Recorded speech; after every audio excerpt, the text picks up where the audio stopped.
Let me tell you about the almost unbelievable story of the Virani brothers and their snack empire, Balaji Wafers. Honestly, it's a masterclass in resilience, innovation, and how to turn every single obstacle you face into a stepping stone for success. I mean, think about this for a second. How is it even possible for three brothers, starting with literally nothing in a village that didn't even have electricity, to build a company worth over 6,000 crore rupees? A company that goes head-to-head with global giants like PepsiCo. It just sounds impossible, right? But it's absolutely true. You know, so many of us have excuses for not starting something new. No money, no experience, no big idea. Well, this story is about to demolish every single one of those excuses. It's a powerful lesson in one core idea: seeing a crisis not as a dead end, but as a doorway to an even bigger opportunity. To really get the scale of what they achieved, we have to go right back to the very beginning. And trust me, it was about as hopeless as it gets. Okay, so picture this. It's the early 1970s. The Virani family are farmers in this tiny village in Gujarat with maybe 2,000 people. There's no electricity, they don't even own a bicycle. And then a severe drought hits and wipes out their crops. Not just once, but over and over again. They completely hit rock bottom. So with no future left in farming, their father makes this drastic decision. He sells his last little piece of land, hands his sons this 20,000 rupees, and basically tells them, go to the city, make your own way. Now, this wasn't seed money. This was their family's entire life savings and their one and only shot at a different life. The brothers, knowing only farming, tried to start a business selling farm equipment. But they were total newcomers, and they got cheated by a supplier who sold them a bunch of fake goods. With pretty much zero business knowledge, they lost all 20,000 rupees within 2 years. Everything was gone. They couldn't even bring themselves to face their father. Defeated but not broken, they moved to the city of Rajkot with completely empty pockets. They had to start all over again from absolute zero, taking whatever jobs they could find just to survive. And their new life began in the most unlikely of places, a cinema hall. And it was here that one of the brothers, Chandubai Virani, lived by this really simple philosophy: work is worship. What that means is that no job was too small, no task was beneath him. He found dignity in the work itself, not in some fancy title. For a monthly salary of just 90 rupees, Chandubai did everything. He'd serve food in the canteen, then he'd go out and paste movie posters around town, he'd check tickets at the door, and then, after the final show was over, he'd stay behind to repair the torn seats. He never asked for extra pay. His incredible work ethic was becoming its own reward. And you know what? When you work that hard, people notice. The cinema owner saw their dedication and offered them the contract to run the entire canteen for 1,000 rupees a month. In an instant, their income jumped more than 10-fold. This was their first real break, and they earned it purely through grit. But this is where the story really takes a turn, because their massive success didn't come from running the canteen. It came from a problem they just couldn't seem to solve.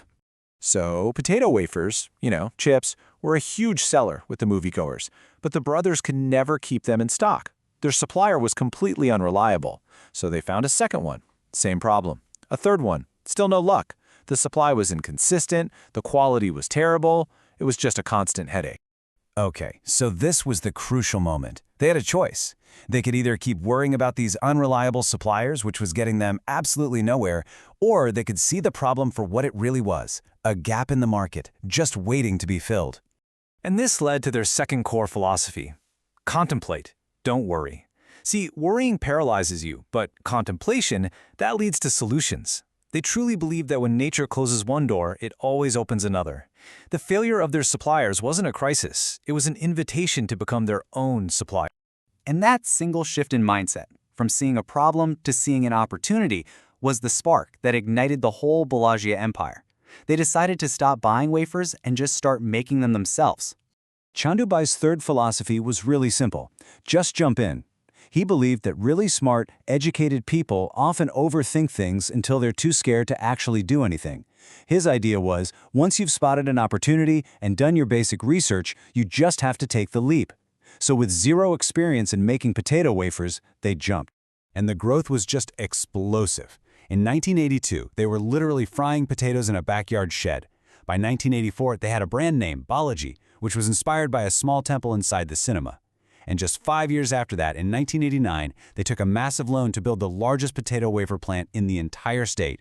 from a backyard shed to a major factory in only 7 years. Incredible. Years later, after they'd become a huge success, a massive multinational corporation offered to buy them out for a fortune. As they were thinking about it, something amazing happened. Over 500 letters poured in from customers, people who had grown up eating Balaji wafers, begging them not to sell, terrified the price would go up and the taste would change. In that moment, they chose their community over the cash. So how did they not only survive, but actually thrive against these giant competitors? Well, it all comes down to a really unique and powerful business philosophy that they still follow to this day. Their core motto is service, not sales. They don't believe in pushing products onto anyone. Instead, they focus on creating a product that's so good, the demand actually pulls it through the market. Their distributors aren't really selling. They're just fulfilling orders that are already there. It's all about serving a genuine need. They built an entire ecosystem based on this idea of service. Farmers get paid fairly and on time. Distributors are treated like real partners in growth. Their 7,000 employees are empowered with no stressful sales targets. And ultimately, you, the customer, get a high-quality product at a fair price. It's a system designed so that absolutely everyone wins. And to keep their family business united, they use this powerful analogy from Indian epics. In the Mahabharata, the endless fight over what is mine led to destruction for everyone involved.